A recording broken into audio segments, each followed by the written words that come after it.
Welcome back, Toastmasters and guests. We now enter into the second portion of our meeting, the manual presentation, the prepared presentation portion of our meeting. Today, Toastmaster Angela will be doing a manual presentation for us. And that manual presentation is from leadership development part, and it is preparing to speak professionally.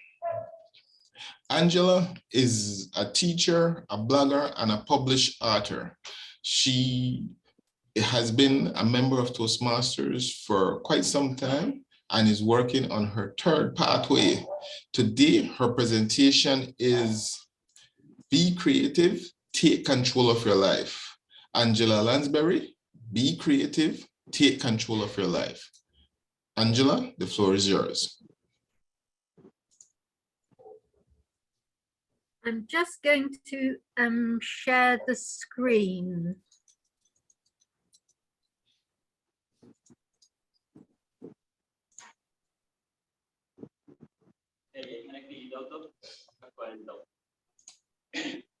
Can you see the screen with me in front of it?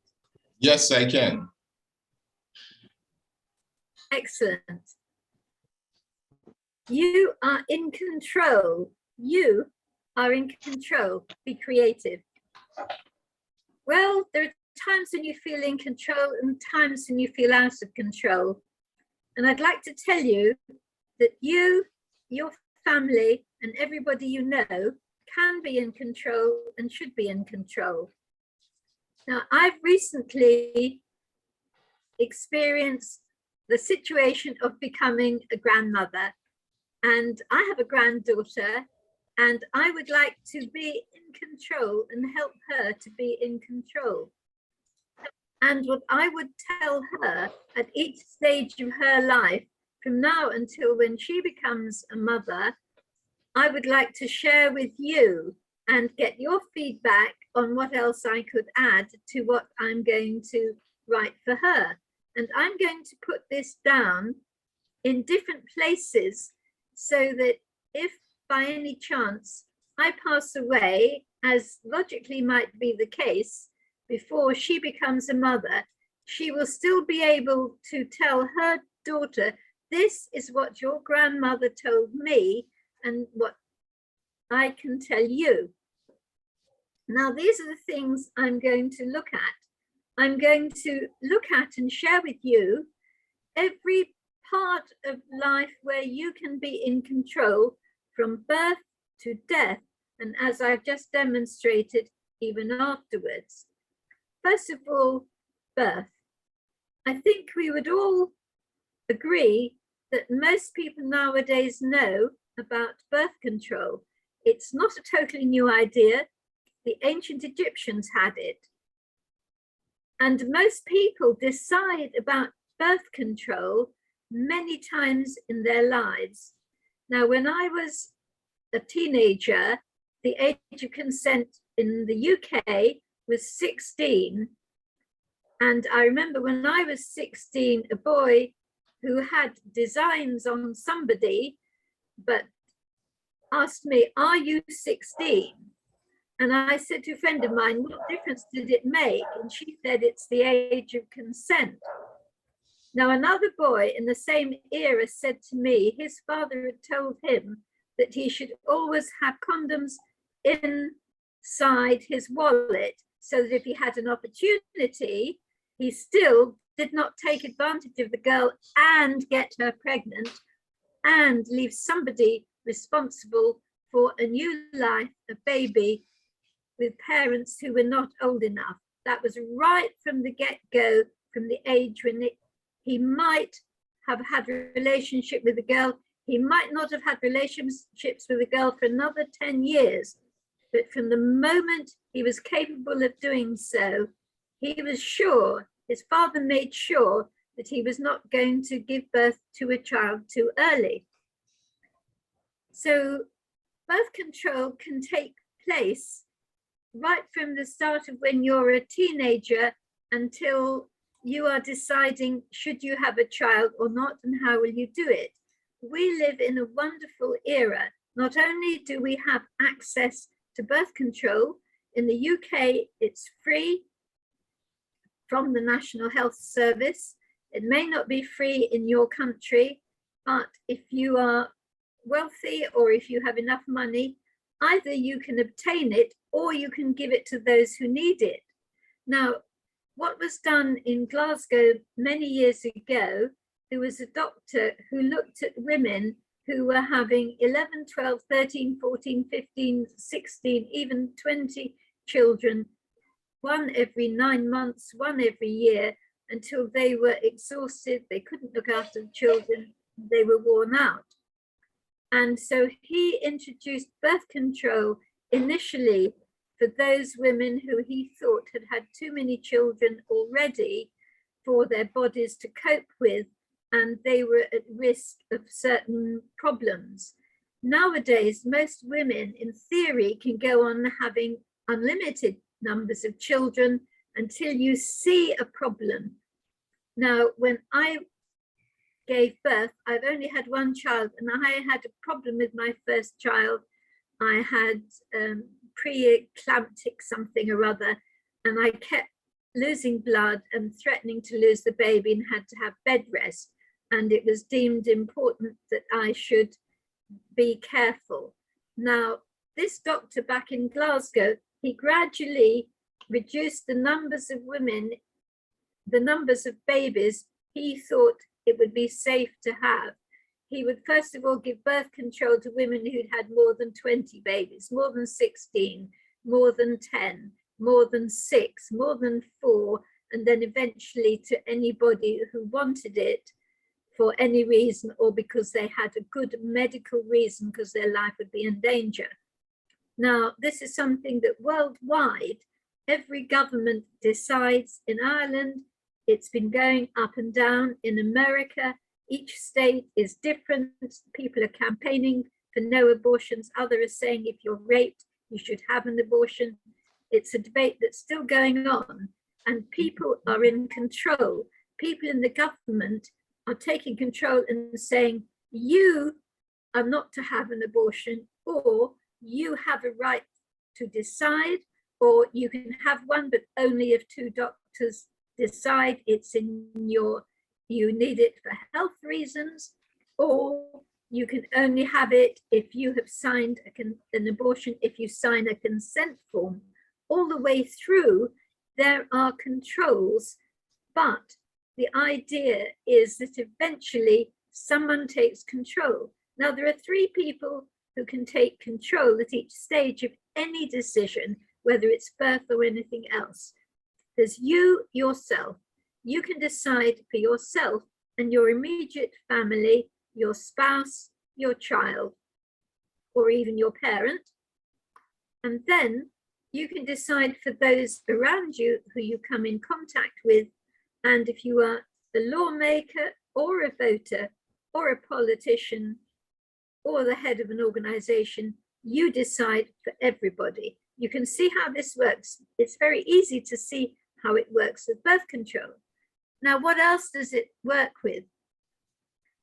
It's easy to see how it works with teaching. For example, if I want to learn French, in the olden days, I would have to learn French at school, or if I wanted to learn Chinese, I couldn't do it because it wasn't taught at my school. My choices were only French, Spanish, or German, but I was in the wrong set. So I had to do Spanish, French. I could not do Spanish or German, and I was most upset. In those days, I was out of control of what could go on. Nowadays, I have Duolingo. I can learn, and I have signed up for about 20 different languages. And I look at the tips at the beginning to see all sorts of new things. I learned that both Hebrew and Arabic right from the other way around. I can learn Chinese languages. I can learn Japanese. I can learn Korean, which I think is one of the most difficult. You can learn anything now for free in terms of language. Now, a lot of people join Toastmasters to learn to speak. And in Toastmasters, you might go into a club and you might say, why are they always meeting in the evening? I work in the evening. I can't do that. In London, a group of people started a breakfast club. It started, I think it was started for bankers, and they started a breakfast club 7 a.m. till 8 a.m. They were the sort of people who got up at 5 a.m. Somebody said, all the other clubs are meeting in the evening, some of them meeting at weekends. I'm busy with my family, or I'm working overtime, but I get up early, nothing else to interfere, and I don't have it hanging over me that I've got this to do and that to do. I've got the whole day ahead when I can do it. I can do my Toastmasters first. And they started a breakfast club. It was original, it was new.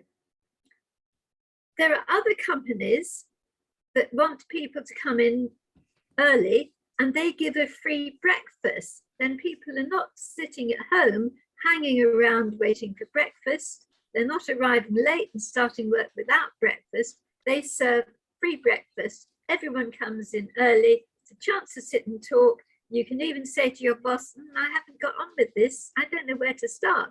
And your boss will help you. So that works for them. Another idea, working in control. I used to work for Marshall Cavendish. And the man who was in charge of Marshall Cavendish in London had a home in France. And he wanted to go off early for the weekend at lunchtime. And I'm sure he did this once or twice. And other people said, oh, very well for you. We're working late. We have to work all Friday. Why should you go off and leave us to it? And he said, yes, why shouldn't they all go off early? So he started a new system. Everybody worked an extra hour Monday to Thursday, and then they would work 9 till 1 on a Friday, and then they could go off. It was very good because we all missed the rush hour coming home. And so we weren't traveling home in the rush hour. We got home more or less the same time anyway. And then on a Friday, we had the afternoon off and could go off.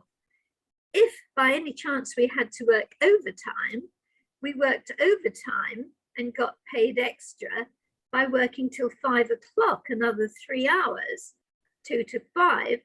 We were paid extra. We got the overtime done and we were still home every evening and every weekend. That worked very well for that company. I've seen people talking about companies now looking at a 3-day week and a 4-day week. We're living in a golden era. We think we're hard done by. We can't get out, we can't travel. We are traveling. I am now talking to people in other countries. I am talking to Edward in Belize. I'd never met anyone from Belize. I didn't even know where Belize was. I have now met Edward from Belize. I can see my new friend every week. I look at the map of the world and I say, Belize, I know what it's like. Edward told me all about it, how you throw the fruit pips out of the window and plants grow just with no effort. Oh, what a wonderful place. One day I shall go there on a round the world trip so as to reduce my carbon footprint. So to me, we are in control. We are in control of Zoom. I have learned to be in control. When I first started Zoom, I couldn't use it. I didn't know how to mute. People would say, Angela, unmute yourself. And I wouldn't know where the mute button was. Now I know it. New people come in, we teach them new things all the time. We are now in control and we are sharing with other people. And I can be in control and leave things online for my descendants and for other people all around the world to see. You are in control and you can control and help other people. What a wonderful thing this is. Now, I would like to open up just for a minute or two to answer any questions anybody has about control or anything I have said. Edward, do you have any questions? Yes, you said you were in control. You said we are in control as to when we have children because we have birth control. Is that always the case? What if someone is raped, forced against their will? Do they still have control? They have control over two things. They have control as to whether they have a child or don't, and they have control over whether they say to your child, this is what happened, or whether they keep it a secret, or whether they turn the story around and say, at the time, I thought it was the worst thing that had happened to me. I felt out of control, but I've been in control of your life from the moment you were born, and you are the best thing that ever happened to me. What I thought was the most dreadful thing in the world turned out to be a blessing because I have got you and you have got me. Maybe you've got a stepfather, or maybe you're an adopted parent. The child was born from a rape, but the child has got a loving parent. Now you might think that God had a plan to give a new parent to this child. You might think that there's no God and that's just the way it worked out, but you can control what happens. Now, my son and daughter-in-law had a problem with her conceiving, and they had IVF treatment. 20 years ago, 40 years ago, this wasn't possible. We have more control over physicality, over DNA, and over what we think about what has happened and what we tell others, more so than ever before. So in that way, we are in control. Does that answer your question?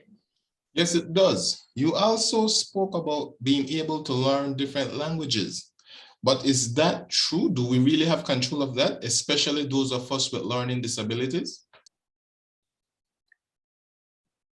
There are wonderful things for people with learning disabilities. For example, I know that as you go through life, your chances are that later on you will lose part of your hearing.